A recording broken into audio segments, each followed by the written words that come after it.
Hi everybody and welcome to the channel. I am Richard. Today I'm going to bring you to the northern parts of Serbia, more accurate the province of Vojvodina.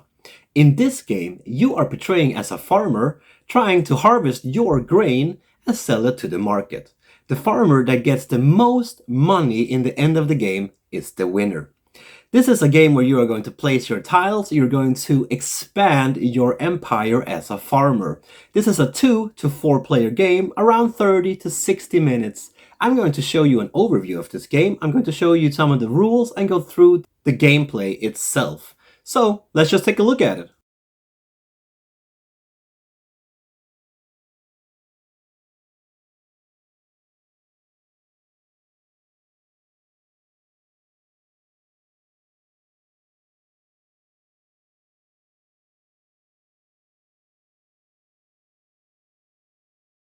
So here we have the setup of the game.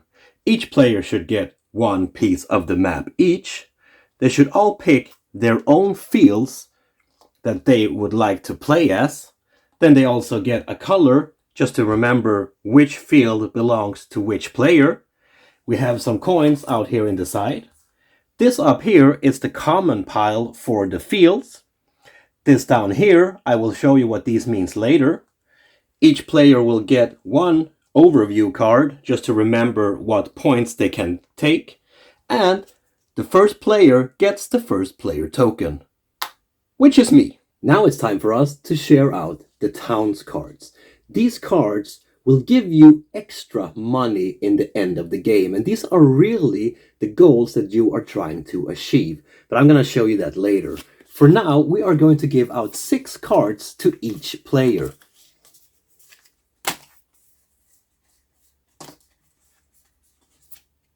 The cards that have not been dealt out is put on the table as a discard pile. Now it's time for the players to place out their fields on the playing area.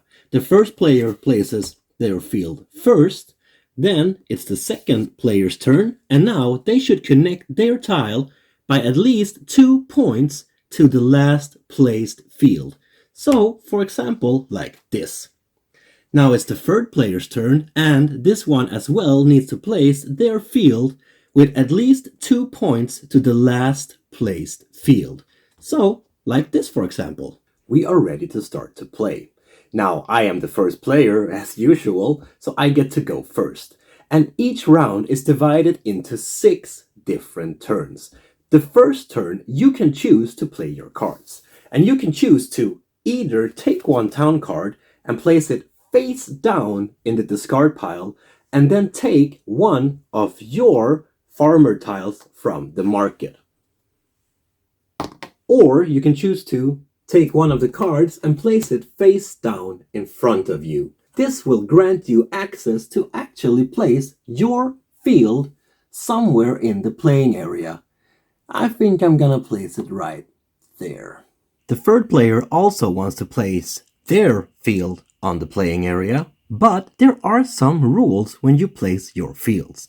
They need to be, of course, within the lines.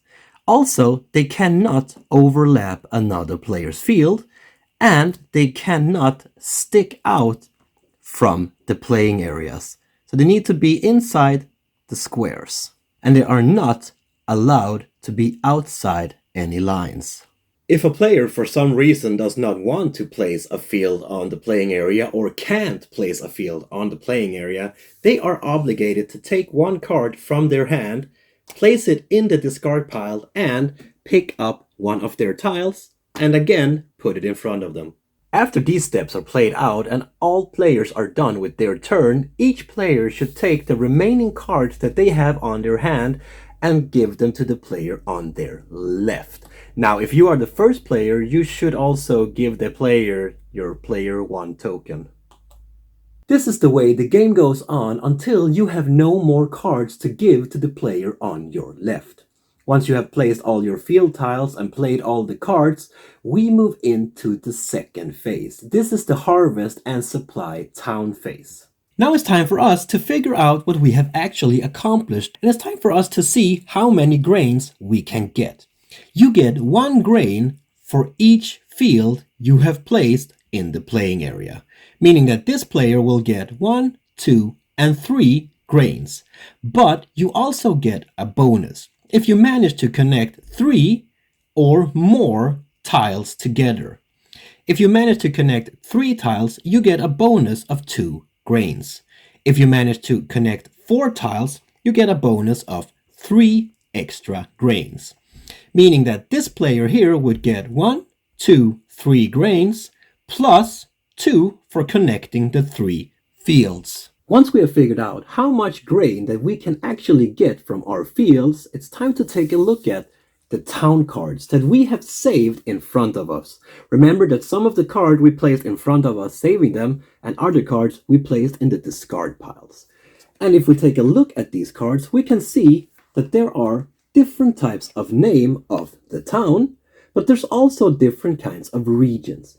Each town belongs to a region. Down here, you can see the amount of grain that you need to supply this town. Here, you can see the amount of money that you get from supplying it. Now, I got a total of 5 coins. Remember, I had 3 coins from each field and 2 bonus for connecting 3 fields. And here, I need 2 grain plus 1 grain plus 1 grain, giving a total of 4 grains. So I can supply all of these towns. So now, let's do the math. I got 3 plus 2 plus 2 coins for supplying these 3 towns with grain, giving me 7 coins. I did not get this bonus. This one is if you supply 3 of the same region, you get extra 2 coins. But I did manage to get this one. I supplied 3 different regions with grain, giving me 2 extra coins. But I did not manage to get this one, because here I would have needed to have the most fields on the playing area to get 2 more coins. Once we have figured out how much money each player have earned, it's time for us to place out the uncultivated markers. These are to be placed on each empty square on the playing area, not having a field on themselves. Now, when we have done that, it's time for us to clear the board from all the fields. These fields goes back into the common area. And the players only get to keep the fields that they have left in front of them from the old rounds. Now we're ready to go in for a new round, and we need to reshuffle the towns cards and again hand out 6 cards to each player. You can still place a field on the place where there is an uncultivated marker, but you will need to pay 2 coins for it. Meaning that if you really want to place your field here and remove the marker, but you have no money, well, you might go into debt. This is the way the game continues for 3 rounds. If you are 3 players, which we are here. So there you have it, people. That was Vojvodina for you. A cute little family game for really everybody. You could have some friends over and you would be playing this game within half an hour. Just watching this video is enough for you to understand the rules and just move on and have a good evening with your friends. This is a really fun, cute little game, and the setup takes no time at all. I mean, you could have this set up on the table within 5 minutes. It really takes no time. It's a game from Brave Giant Games, and they're having a Kickstarter on this really soon. I'm going to put down all the links that you need down here in the description, so if you want to take a look at them, well, go in and have a look. I quite enjoyed this game.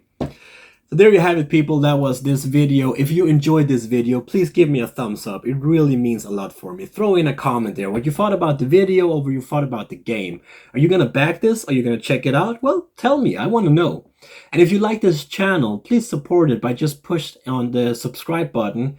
It really gives me so much joy to see that people want to subscribe to this channel and see what the hell I'm doing in the studio. So that was it, people. Until next week, please take care of each other and please spread that board gaming love that I know you all have. Peace.